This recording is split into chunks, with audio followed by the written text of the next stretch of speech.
How to delete ChatGPT on iPhone. Let's jump right into the steps. First, you want to go ahead and open any of the browser. I'm using Google here. Go to the search bar and search for help.openai.com.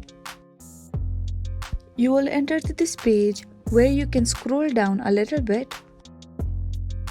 Then you want to tap on General Top FAQ. You can see the very first option is how to delete your account. You want to go ahead and tap on it.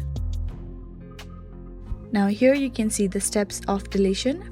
First, sign in to your ChatGPT, then in the bottom left tap on Settings, then in Settings tap on Data Control, there tap on Delete Account, and then under Delete Account tap on Refresh Login.